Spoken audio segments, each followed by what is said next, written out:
Vamos ficar de pé mais um minutinho para nós, de maneira reverente, lermos aqui esse texto, esses 10 versículos de Lucas, capítulo 5, do versículo 17 em diante. O texto diz assim: Ora, aconteceu que num daqueles dias estava ele, Jesus, ensinando, e achavam-se ali assentados fariseus e mestres da lei, vindos de todas as aldeias da Galiléia, da Judéia e de Jerusalém. E o poder do Senhor estava com ele para curar. Vieram então uns homens, trazendo em um leito um paralítico, e procuravam introduzi-lo e pô-lo diante de Jesus. E não achando por onde introduzi-lo, por causa da multidão, subindo ao eirado, o desceram no leito, por entre os ladrilhos, para o meio, diante de Jesus. Vendo-lhes a fé, Jesus disse ao paralítico: Homem, estão perdoados os teus pecados. E os escribas e fariseus arrazoavam, dizendo: Quem é esse que diz blasfêmias? Quem pode perdoar pecados senão Deus? Jesus, porém, conhecendo-lhes os pensamentos, disse-lhes: Que arrazoais em vosso coração? Qual é mais fácil dizer: Estão perdoados os teus pecados? Ou levanta-te e anda? Mas, para que saibais que o Filho do Homem tem sobre a terra autoridade para perdoar pecados, disse ao paralítico: Eu te ordeno, levanta-te, toma o teu leito e vai para casa. Imediatamente se levantou diante deles e, tomando o leito em que permanecera deitado, voltou para casa glorificando a Deus. Todos ficaram atônitos, davam glória a Deus e, possuídos de temor, diziam: Hoje vimos prodígios. Louvado seja o bendito nome do Senhor. O Deus que faz prodígios, que opera para o louvor da sua própria glória. Essa é a bendita, maravilhosa, poderosa, insubstituível palavra de Deus. Você pode se assentar. Irmãos e irmãs, essa foi uma semana diferente aqui no nosso país. Vocês não acham? Por que diferente? Houve, tempos atrás, meses atrás, a chamada Primavera Árabe. Começou na Tunísia, depois no Egito, revoluções, governos sendo mudados, países sendo colocados de cabeça para o ar por movimentos que aparentemente surgiam de maneira espontânea, Facebook, etc., redes sociais. Coisa estranha aconteceu lá naquelas regiões. E nos últimos dias, um desdobramento também curioso e interessante, num país de ampla maioria muçulmana, a Turquia, tem acontecido. Diferentemente daqueles outros países, país de governo laico, eleito democraticamente, e lá está o premier turco, chamado Erdoğan, alguma coisa assim, numa luta, empenhado por preservar o seu governo, aliás, eleito democraticamente. E qual é a surpresa aqui para nós brasileiros nessa semana? É que, de repente, começaram a eclodir movimentos espontâneos. Coloco aqui os espontâneos em grandes aspas, mas eu tenho certeza que você vai concordar comigo no sentido de que qualquer que seja a origem, a interpretação, as causas mais ou menos objetivas, o fato é que nós, brasileiros, fomos tomados de surpresa, porque isso não é bem da índole da nossa gente, do nosso povo, especialmente quando esses movimentos acabaram, em algumas circunstâncias, degenerando para movimentos violentos. E a discussão está vivíssima. Você que tem Facebook, eu não tenho, mas pega uma caroninha na Moniquinha ali, que tem, e internet, eu tenho certeza que você lê os seus e-mails ou qualquer coisa do gênero, ou minimamente você lê jornal. E se você não lê jornal, você passa de vez em quando para comprar o pão na banca de jornal e vai perceber que estampam as principais revistas da semana, Carta Capital, Veja Época, esses últimos e recentes episódios.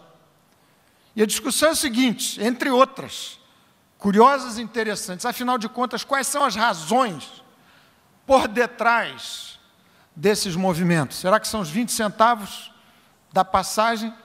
Será que estava todo mundo já com a medida cheia, de modo que uma gota fez eclodir essa condição toda? Isso estaremos vendo daqui por diante. E as opiniões são super divergentes, hiperpolêmicas. Se você ler os artigos que tratam dessa matéria nessas 3 revistas que citei, você vai perceber claramente que linhas editoriais acabam indicando uma ou outra possibilidade, mais ou menos simpatia em relação a essa movimentação toda. Mas, evidentemente, que não é meu propósito aqui analisar o que se passa, apenas pensar com vocês, fazendo um paralelo com aquilo que sejam os nossos motivos.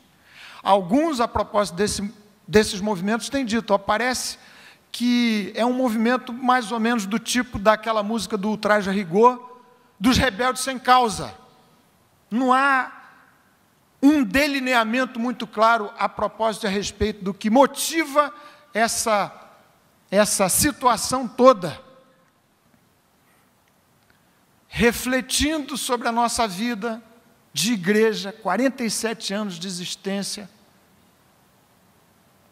me veio ao coração me perguntar, afinal de contas, quais são as razões que dão base, que dão solidez, ou que pelo menos deveriam dar ampla motivação para vivermos com energia, com graça, com alegria, com uma provisão emocional, afetiva, física, espiritual, que acabasse por fazer frente aos enfrentamentos de primeira grandeza e de primeira ordem, que batem à sua porta, e eu sei que tem batido em algumas portas de maneira especialmente insistente. Grandes lutas, situações de enormes barreiras, que me fazem perguntar outra vez, afinal de contas, vale a pena?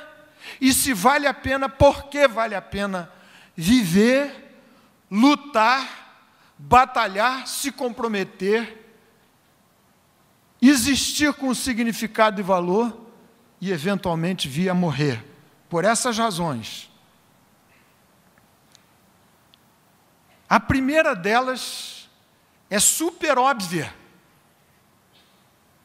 Para nós que somos de Jesus, talvez menos óbvia para alguns que estão aqui pela primeira vez, mas eu quero repisar e reforçar essa óbvia, grande razão pela qual vale a pena viver, lutar, se comprometer até a morte,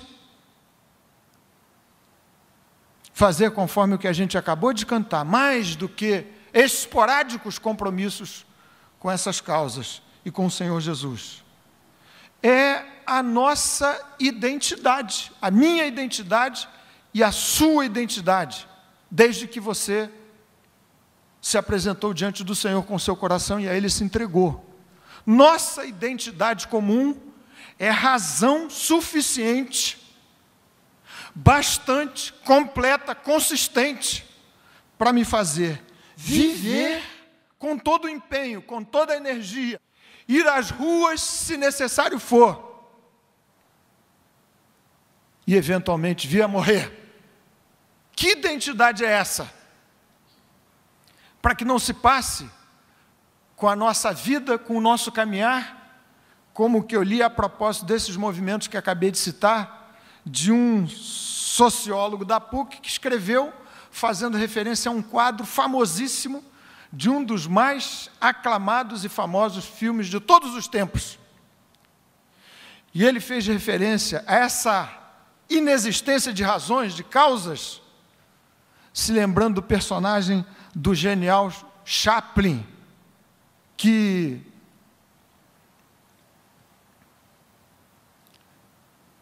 representa um personagem típico dos seus filmes, e esse em particular, Tempos Modernos, Carlitos, que segue um caminhão, de repente do caminhão cai uma bandeira vermelha, e o Carlitos pega a bandeira vermelha, sai agitando a bandeira para ver se chama a atenção do caminhoneiro, para devolver a bandeira ao caminhoneiro, e lá pelas tantas ele se vê liderando uma marcha, com gente correndo atrás dele, a confusão criada. Será que você tem exata noção, afinal de contas, que bandeira é essa que estamos a agitar? Que marcha é essa? Que maratona é essa? Que empreendimento é esse? Nossa imagem, que tem a ver com nossa identidade comum, anda, num certo sentido, super desgastada. Lendo, e eu não quero aqui de jeito nenhum ser negativo, mas é importante que você entenda o que se passa. Você tem lido, tanto quanto eu tenho lido, para confrontar o que se passa à nossa volta, dando tinturas super distorcidas à minha identidade, à sua identidade, à nossa identidade como igreja evangélica e povo de Deus, em confronto com o que diz as Escrituras. Nesse texto que nós acabamos de ler, esta identidade é com toda a nitidez estabelecida e apresentada. O epílogo desse episódio resulta em glorificação ao nome de Jesus. Um prodígio foi operado e glórias foram dadas por todos a Jesus. Então, antes de mencionar qualquer tipo de imagem desfigurada que precisa ser recuperada, que tem a ver com nossa identidade, nós acabamos de cantar repetidas vezes, sem que a gente tivesse combinado assim, que toda a glória tem que ser dada ao Senhor. Primeira pergunta, que esses dias repetida aqui mesmo desse púlpito, do nosso catecismo maior, da nossa confissão de fé: qual é o fim soberano e principal de todos os homens? Glorificar a Deus e gozá-lo para sempre. Todos os meus esforços, toda a minha vida, tudo deve resultar na glória do meu Deus. Isso tem a ver com este sumo propósito da minha chamada e da minha vocação, a glória de Deus. Por isso é que eu sou chamado para ser adorador. Paulo, escrevendo aos Coríntios a respeito de um assunto super polêmico, no capítulo 10, versículo 31, ele encerra a sua tese e a sua argumentação dizendo: irmãos, quer comais, quer bebais, quer façais qualquer outra coisa, fazei tudo para a glória de Deus. O mesmo Paulo, escrevendo aos Romanos, capítulo 11, versículo 36, diz lá o seguinte: portanto, dele e por meio dele e para ele são todas as coisas. A ele, pois, a glória eternamente. Amém. Essa é uma ponta essencial da minha identidade. Viver, existir, ter sido chamado para o louvor da sua glória. Ao mesmo tempo, e foi isso que resultou desse episódio de cura daquele paralítico, ao mesmo tempo, vivendo para o louvor da glória de Deus, tendo sido chamado para ser santo, separado para ser povo de Deus, devolvido, enviado ao mundo para fazer o que aqueles 4 homens, amigos de um paralítico, fizeram. Conduziram aquele homem enfermo, de enfermidade gravíssima, que lhe impedia a mobilidade, a andar, até Jesus. Minha identidade se completa desta forma, e não há motivo melhor do que esse, para viver, para lutar, para perseverar, comprometido com estas causas, para, se necessário for, morrer. Viver para o louvor da glória de Deus. Para isso fui chamado, para sermos comunidade de verdadeiros adoradores. E nestes termos e nesse sentido, desenvolvendo uma missão gloriosa, incomparavelmente gloriosa, provisória é verdade, temporária é verdade, circunstancial é verdade, porque nos céus as coisas se passaram de maneira diferente, mas viver para testemunho e serviço, tal como fizeram esses 4 homens, compreenderam de alguma forma que nada mais importante havia diante daquele quadro de alta dificuldade, de enfermidade, e diante da noção de que Jesus estava ali e que Jesus poderia curar, compreenderam que o melhor a fazer era conduzir aquele paralítico a Jesus. O que ia lhes dizendo a respeito da nossa imagem distorcida, que precisa ser recuperada numa espécie de santa psicanálise, espiritual psicanálise, do Espírito de Deus no nosso coração, na nossa vida. Este, aliás, é o trabalho do Espírito do Senhor no coração dos salvos. 2 Coríntios, capítulo 3, versículo 18, texto maravilhoso. Todos nós, com o rosto desvendado, contemplando como por espelho a glória do Senhor, somos transformados na sua própria imagem, como pelo Senhor, o Espírito. Que bendito trabalho de recuperação, de reconstituição da imagem de Deus, perdida pelo pecado na minha vida. Esta minha identidade comum precisa ser recuperada, resgatada a cada dia. E voltando ao ponto, sem querer ser negativo, mas a gente precisa fazer ponto e contraponto. Li no avião com Moniquinha, voltando de São Paulo, pastor José esteve lá comigo, peguei uma revista para ler, dessas, de uma das 3, não vou citar qual é, porque senão vão dizer, depois que eu ando fazendo propaganda demais de uma certa editora. Você pode ler o que você quiser. Eu tenho as minhas preferências, mas a gente precisa ler bastante coisa. E uma delas fazia 3 referências a evangélicos. Lamentavelmente, 3 referências negativas e ruins. Primeira delas, uma entrevista com um cidadão. E aqui me permitam ler alguns trechos, para vocês verem a caricatura da imagem que precisa ser recuperada pelo Espírito Santo na minha vida, na sua vida, e nós, fazendo 47 anos de vida, pedimos ao Espírito Santo, de joelhos, que Deus nos livre dessas distorções, porque somos feitos exatamente da mesma matéria, falível, fraca, que lá pelas tantas pode se desviar de perseguir a glória de Deus em todas as coisas. Então, a entrevista, sob o título, Uma Igreja para Chamar de Sua. Ex-pastor de uma certa denominação, que não vou citar, ele fundou uma igreja própria e agora dá consultoria eclesiástica a quem sonha em ter um templo.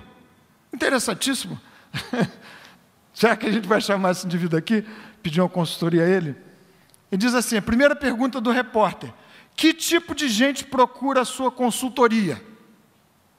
Umas 30 pessoas me procuram por mês, mas eu atendo apenas 4. Nem todas têm a bagagem espiritual necessária. Segunda pergunta, a maioria está preocupada em ganhar dinheiro? Inquire o repórter. Ele diz, algumas sim. E diz ele, um senhor veio à nossa igreja e ficou impressionado com a estrutura. 25 coreógrafos, figurinos como os do Justin Bieber, é assim que fala? Aquele indivíduozinho lourinho, meio diferentão, e canhão de luzes. Na hora da oferta, 400 pessoas se levantaram. Os olhos dele ficaram como os do tio Patinhas. Fez as contas e concluiu que poderia ganhar R$500 mil por mês. Pediu uma consultoria, eu recusei. E aí, bom, pelo menos isso ele fez de bom. Depois ele diz, o repórter pergunta mais uma coisa para ele, que tipo de conselho o senhor dá aos seus clientes? Ajudo a criar os nomes das igrejas. Por exemplo, tem de estar de acordo com a linha do empreendimento. E aí, nesse ponto, eu tive vontade de jogar a revista, abrir a janela do avião, despressurizar a cabine e jogar o material ali para fora.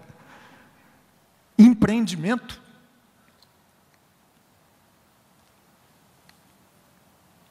ao longo da história, parece que a igreja tem, aqui e acolá, quando se trata de desvios, dos quais pedimos, com o coração colocado diante de Deus, que nos livre alguns extremos. Por exemplo, aquele extremo da formação e da visão caricatural da igreja, como sendo a identidade de uma espécie de clube religioso, em que pessoas variadas vêm e pagam a sua mensalidade, isso lhes dá direito de serviços, amenidades e alguma coisa assim. Diferença deste tal clube religioso, imagem caricatural da nossa identidade de igreja, para um clube qualquer, por exemplo, o Clube Naval, em Charitas, que alguns aqui certamente são sócios. Diferença é só o motivo central. Lá, no Clube Naval, o interesse central é o iatismo, por exemplo. E na igreja seria alguma coisa associada a Deus. Um outro extremo, igualmente bizarro, caricatural, é a reação, quem sabe, a essa introversão da igreja, que esqueceu o testemunho como parte essencial da sua identidade, que esqueceu o serviço ao mundo, ao próximo, a luta pela justiça como sendo um elemento central da sua identidade. É a do que tem acontecido em muitos movimentos cristãos, Europa afora, Estados Unidos adentro, e quem sabe aqui mesmo na nossa terra brasileira. A ideia de que há tanta introversão que o cristianismo deve ser um cristianismo arreligioso, distante da igreja, um cristianismo mais operário, que acaba caindo naquele extremo que bem recentemente o Papa Francisco denunciou como sendo uma ONG piedosa, sem Jesus, sem nenhum aspecto de adoração como sendo o elemento essencial da sua vida e da sua identidade e do seu valor. Que o Senhor me ajude e a você a nos firmarmos na nossa identidade. De um lado, chamados para sermos santos, a imagem de Deus sendo recomposta, trabalhada, retrabalhada, reconstituída na minha vida e no meu coração pelo Espírito Santo. Dia a dia, hora a hora, momento a momento. Deus restabelecendo a imagem, sua própria imagem na minha vida e no meu coração. Santidade que me faz verdadeiro adorador. O quadro desse paralítico curado acabou desaguando na glória de Deus. Todos ficaram cheios de temor, impressionados com o que Jesus havia feito, e aí houve o sentido da recomposição das coisas nos seus devidos lugares, quando se trata de se colocar diante de Jesus. A Ele toda a glória, toda a honra e todo o louvor. Qualquer coisa, qualquer movimentação, qualquer empreendimento de nossa vida que não passe por esse crivo e por esse viés, acaba sendo uma distorção da nossa imagem para a qual Jesus pagou o preço do seu próprio sangue. E se somos chamados para sermos santos, separados, somos devolvidos ao mundo para sermos nele testemunhas e prestarmos serviço. Primeira carta de Pedro, capítulo 2, versículo 9, pastor Ziel passou aqui um final de semana delicioso conosco, estudando justamente esse texto. Vós, porém, sois raça eleita, nação santa, sacerdócio real, povo de propriedade exclusiva de Deus, a fim de proclamardes as virtudes daquele que vos chamou das trevas para a sua maravilhosa luz. Que o Espírito Santo, na celebração maravilhosa destes nossos 47 anos de vida e de vitórias, nos ajude a voltarmos a experimentar a bênção que motiva mais que tudo, para viver, para lutar e, se necessário for, para morrer, da nossa maravilhosa identidade que encontramos em Jesus. Mas existe uma segunda razão que eu quero mencionar aqui para vocês, pela qual vale a pena viver, lutar e morrer. A calamidade da vida sem Deus. E de outro lado, a singularidade do poder de Jesus. E de Jesus mesmo. Viram o que é que o texto nos diz? Um homem paralítico, imóvel, sem a menor condição de andar. Eventualmente, a nossa introversão pietista, que nos tem afastado do testemunho como traço marcante da nossa identidade, que nos tem afastado do serviço ao mundo, aos vulneráveis, como traço marcante da nossa identidade em Jesus, tem a ver também com um pouco do nosso distanciamento da real condição daqueles que vivem sem Jesus. Calamidade, morte, tão simples quanto isso, e tão trágico quanto o que Paulo diz, carta aos Efésios, capítulo 2, versículo 1. Ele vos deu vida, estando vós mortos em vossos delitos e pecados. Esta é a condição de quem anda por aí sem Jesus. Seja quem for, classe social que for, nível cultural que for, saúde maior ou menor, sem Jesus a vida é uma calamidade, é estado de morte espiritual. E aqueles 4 amigos daquele paralítico compreenderam o seu drama. Não era o caso de ir para diante de Jesus para discutir, para se somarem aos fariseus e escribas, que na verdade queriam testar Jesus, armar armadilhas para ver se Jesus nelas cairia. Não, aqueles 4 homens jovens certamente entenderam que era uma calamidade o estado daquele seu amigo. Era necessário fazer alguma coisa, urgentemente. E de outro lado entenderam a singularidade do Mestre Jesus, que andava a operar milagrosamente. Não havia outro para fazer tal milagre, uma operação tão prodigiosa assim.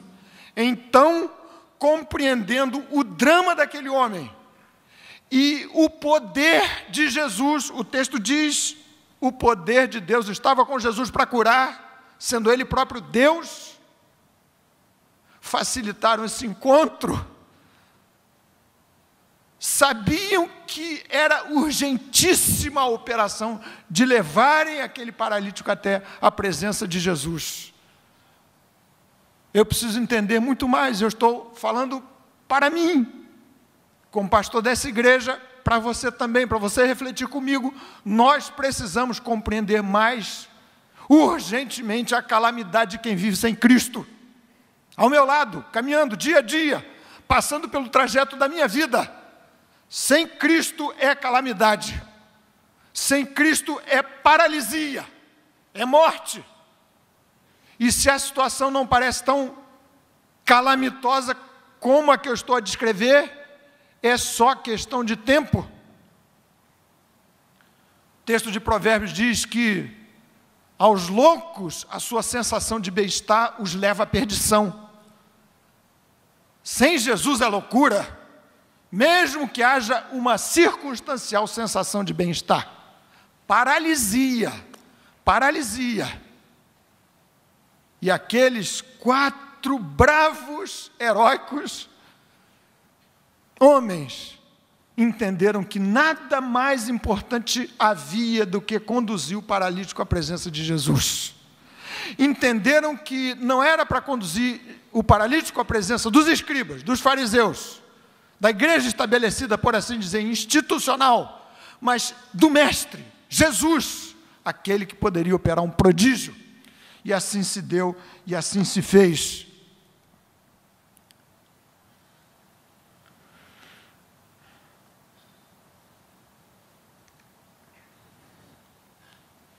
Uma revista que me chamou a atenção, matéria de capa também, revista americana, de razoável circulação, mas é uma das mais importantes, tradicional Newsweek, matéria de capa, falando da autoflagelação, jovens e de gente de meia idade também. E esse é o dado assustador para a sociedade americana. Título da reportagem aí, epidemia do suicídio. E dizendo que, nesse ano, as estatísticas nos Estados Unidos apontaram para mais de 40 mil mortes autoinfligidas, trágicas.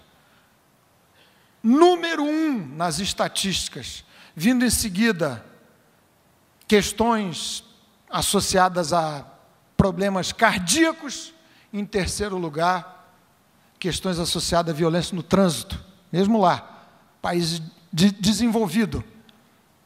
As razões, duas, me chamaram muito a atenção, e a matéria citava algumas vezes a igreja, o trabalho que a igreja faz, a diferença que a igreja faz. Duas das 3 grandes razões que se fecham numa condição absurda assim, triste assim, trágica assim, a solidão e o senso de menos-valia, de inutilidade, de imprestabilidade para a vida. E a matéria dizia, além de sermos seres gregários, daí a necessidade de comunhão, que a igreja provê de maneira incomparável, ou pelo menos deve prover,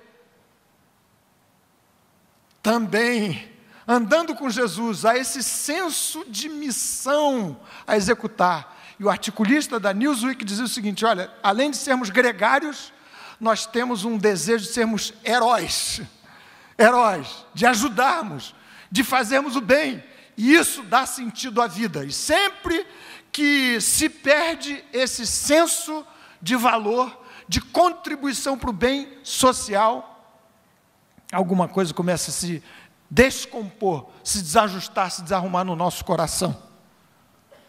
E lendo aquilo eu disse, ó Senhor, tem misericórdia de nós, para que nossa igreja proveja um ambiente de profunda comunhão, em que ninguém se sinta solitário. Salmo maravilhoso diz que em Cristo, em Deus, nos encontrando com o Senhor, recuperando nossa identidade nele, Ele mesmo faz que o solitário, que a solitária viva em família e seja alegre mãe de filhos, filhos espirituais, que poderão ser gerados no seio da comunidade do povo de Deus. Também é Jesus que me concede a graça de viver por uma causa pela qual vale a pena viver, me comprometer, sofrer e morrer se necessário for. Aqui, hoje de manhã nós falamos um pouco disso. Há 2 coisas que são trágicas, que acabam diluindo a gravidade da situação calamitosa daqueles que vivem sem Jesus e, de outro lado, a singularidade de Jesus. É a tese do universalismo. Hoje nós falamos disso, o pastor Vanderlei dava aula. A tese do universalismo é aquela de que, no final das contas, tudo vai se resolver e todo mundo vai ser salvo. De qualquer jeito, não tem problema não. De outro lado, uma rejeição típica desse tempo de pós-modernismo do caráter exclusivista de Jesus. Vários caminhos conduzem a Cristo. Jesus foi super autocentrado, exclusivista nesses termos. Eu sou o caminho, a verdade e a vida, ninguém vem ao Pai senão por mim. Mas há uma terceira razão que quero citar aqui para vocês. Falamos da nossa autoimagem, da nossa identidade, que precisa ser refeita, recomposta.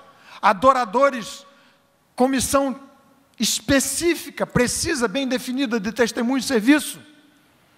Falamos da compreensão, da urgência em vista da calamidade dos que estão sem Cristo, de outro lado, da singularidade de Jesus, como aquele que pode efetuar prodígio, que o maior prodígio deveria ser feito a começar pelo perdão dos pecados, pela reconstituição das relações daquele paralítico com Jesus, com Deus. filho, teus pecados estão perdoados. E depois Jesus fez aquilo que, num certo sentido, era o menor, curar fisicamente aquele homem. Terceira razão para você viver, para eu viver, nós como igreja, vivermos no fervor da vida, é entender que nessas condições, muitos só vão chegar à presença de Jesus se forem levados. Não tem condição de irem por suas próprias pernas. Esse homem nunca se encontraria com Jesus se 4 homens, possivelmente seus amigos, não tivessem tomado a iniciativa de levá-lo à presença de Jesus. E aqui eu quero repetir uma pergunta que fiz 2 ou 3 anos para trás, pensando nesse texto. Quantos de vocês aqui foram trazidos à presença de Jesus por alguém dessa igreja? Quantos? Que beleza, que maravilha! Alguém se empenhou, falou de Jesus para você. Alguém trouxe você. Agora, nos 47 anos da nossa vida, é preciso que a gente reflita se não se dará o caso de eu pensar agora mesmo em alguém que só virá à presença de Jesus se eu exercitar a minha fé a favor dele. Viram aqui que coisa bonita? Vendo-lhes a fé, não só do homem, aliás, possivelmente dos 4. O Senhor viu que havia uma concorrência em fé a favor da bênção e da cura daquele paralítico. Eu preciso, você precisa, nós precisamos como igreja, urgentemente, agora mesmo, pensar em alguém. Na minha casa, na minha família, na minha vizinhança, no meu trabalho, alguém que precisa do exercício da minha fé. Não virá, a menos que eu traga.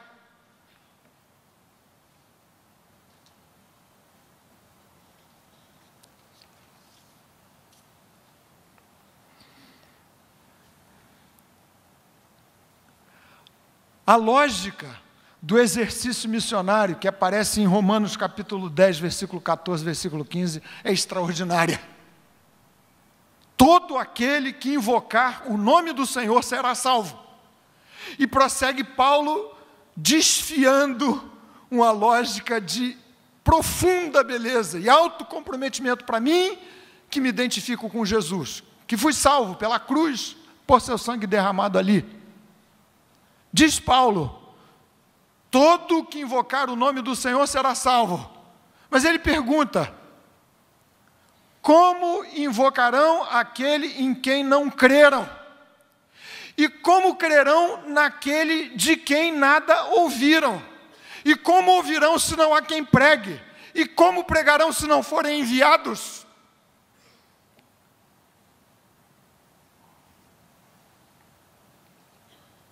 Quão formosos são os pés do que anuncia as coisas boas, do que prega as boas novas. E é para isso que eu fui chamado. Preciso entender que espontaneamente uma boa maioria não virá aos pés de Jesus. O Senhor me chamou para conduzir num leito alguns que não podem caminhar por suas próprias pernas. Finalmente, meus queridos irmãos e irmãs, uma 4ª razão, no meio desse texto tão bonito que a gente tem diante de nós nessa noite. Grande razão para você se motivar muito mais, para eu me motivar como igreja do Senhor, causas pelas quais vale a pena lutar, viver com Jesus e morrer se necessário for. O entendimento de que sempre que eu conduzo alguém aos pés de Jesus, eu também mais de Jesus me aproximo. Foi exatamente a dinâmica desse quadro que nós temos diante de nós, Lucas capítulo 5. Ao levarem o paralítico à presença de Jesus, os 4 se aproximaram de Jesus. Chegaram bem pertinho dele, muito mais do que estavam antes. E pegaram eu diria, num português bem tosco, a rebarba da bênção e da graça. O paralítico foi curado, mas o prodígio os alcançou também. E assim acontece, eu tenho certeza que com você, o prazer, a graça de gerar filhos em Cristo, a alegria de conduzir alguém à presença do Senhor, o prodígio operado na vida daquele para quem você falou do Senhor, conduziu aos pés de Jesus, graça, bênção, vida e poder do Espírito Santo para você. Nós desejamos tanto uma igreja cada vez mais avivada, cheia do Espírito Santo. Está aí uma das chaves centrais. Hoje vimos isso na nossa aula da escola dominical. Levar gente a Jesus, aviva a igreja. Me abençoa, abençoa você, a quem aos pés do Senhor conduz alguém paralítico do ponto de vista existencial, espiritual. Nessa noite eu queria fazer uma oração um pouco diferente do que habitualmente a gente faz ao encerrar as nossas meditações. Você refletindo. Domingo que vem nós temos um culto especial. Celebração do aniversário da nossa igreja. Pastor Jeremias vai estar aqui conosco. Vai ser festa total, mas especialmente festa se houver muita gente aqui para ouvir falar de Jesus. Pastor Jeremias é um evangelista nato. E nós vamos orar, jejuar, colocar o nosso coração diante de Deus, para que algum movimento maravilhoso aconteça aqui entre nós. As células durante a semana fazendo o mesmo movimento, na direção de levarem muitos aos pés do Senhor. Mas a oração que eu gostaria de fazer com vocês é nesse sentido. Em quem você está pensando agora, que precisa ser conduzido aos pés da cruz? Se você precisar do apoio, vale a pena. Aqui as portas têm um convite até bem grande, tamanho razoável, para ninguém esquecer. Você pode pegar, convidar alguém. Se você é mais tímido, você usa esse recurso que ajuda. Tem o endereço, tem a chamada aqui para esse movimento que faremos, se Deus quiser, no domingo, dia 23. Sem nos esquecermos de que viver em cima destas 4 razões, pelas quais vale a pena viver, dá trabalho, exige esforço. Viram aqui, não foi nada simples, a começar pelo obstáculo de um homem paralítico em cima de uma cama. Segundo grande obstáculo, a própria multidão que cercava Jesus, impedindo o acesso direto à presença, e tiveram que abrir uma fenda, uma abertura no telhado, tiveram que ser criativos, mas deu trabalho. Fico imaginando, nós 4 aqui, aqui tem uns pastores muito fortes, fisicamente falando, mas já imaginou nós 4 subindo o telhado? Por isso é que eu concluí que eram jovens, porque subir no eirado, abrir a porta, talvez, não sei quem daria conta, levar aquele leito, viver nestes termos o compromisso do Evangelho é coisa que dá trabalho. Não é simples. Não se pode pensar naquilo que um certo cientista político chamou de militante imaginário, criticando a postura de muita gente que tem a ideologia, que tem as convicções políticas fortes, mas critica, fala, teoriza, mas não panfleta, não age. Este é o militante imaginário, segundo esse cientista político. Eu sei que pela graça de Deus, o Senhor nos tem concedido a bênção de termos aqui militantes, de fato, de verdade. Eu gostaria de chamar você aqui, por favor, para essa oração, se você desejar participar. Mas é uma oração com um duplo viés, por assim dizer, pedindo que o Senhor, por seu Espírito, ative o meu coração e no meu coração o fervor, para me fazer viver com graça, com garra, com energia, em função da minha identidade, para o louvor da sua glória, no exercício do testemunho e do serviço ao próximo, tal como Jesus disse que devo fazer e viver. Pedir que o Espírito Santo me ajude a compreender a gravidade, o drama, dito por Judas no finalzinho da sua carta: compadecei-vos de alguns que estão na dúvida, salvai-os arrebatando-os do fogo. Sem Jesus é calamidade. Pedir que o Senhor me ajude a compreender que eu posso e devo conduzir muitos que de outra forma não vão chegar diante dos pés do Senhor. Lá estou eu, me relacionando com alguns. Certamente aqueles 4 eram amigos daquele paralítico. Não é só para fazer social com eles, é para levá-los aos pés de Jesus. Pedir que o Espírito Santo me ajude a aproveitar das bênçãos e dos benefícios de me aproximar com alguém, mais ainda do Senhor, quaisquer que sejam as barreiras. Se você desejar orar aqui comigo, e o segundo viés dessa oração, nós vamos interceder por alguém que vai ser colocado diante de Deus, por meu intermédio, por seu intermédio. Pode vir aqui se você desejar orar comigo, nessa hora.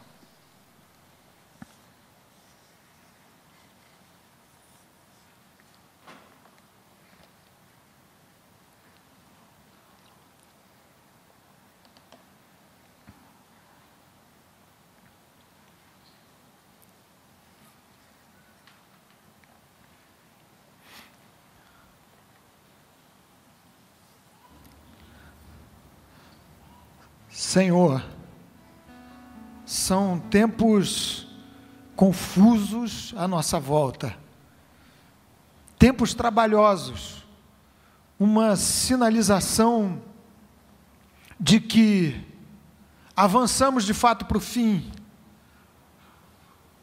Ó Deus, por Teu Espírito e por Teu favor, agita as nossas almas, agita os nossos corações com o poder do Espírito Santo. Ó Deus, nós nos colocamos diante de Ti juntos, porque desejamos viver para o louvor da Tua glória. Desejamos mais do que tudo alinhar nossa vida, nossas almas, nossos desejos mais profundos à vontade de Deus, aos desejos do coração de Deus. E diante disso, nós descobrimos nossa insuficiência, a menos que o Espírito Santo nos visite com grande graça e com grande poder. Senhor, coloca em nossa boca língua de fogo, o nosso coração incandescente, com esta bendita chama do Espírito de Jesus, que na compreensão da gravidade da vida sem Jesus, e de outro lado, na compreensão do poder incomparável e singular de Jesus para perdoar pecados e curar o paralítico, vivermos para o testemunho, para o serviço, para o louvor da Tua glória. Senhor, temos muitos à nossa volta, tiros explodindo aqui, dando conta da violência estabelecida na nossa vizinhança.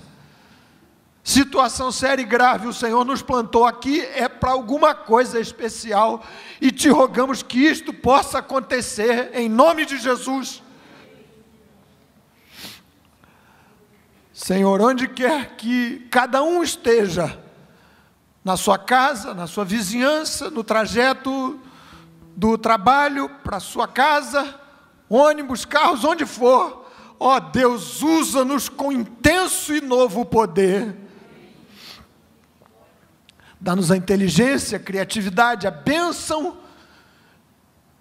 de abrirmos os espaços para levarmos outros à presença de Jesus. Obrigado por tudo, Senhor, por Tua bendita palavra, em nome de Jesus. Amém. Amém. Deus nos abençoe muito, abençoe todos vocês.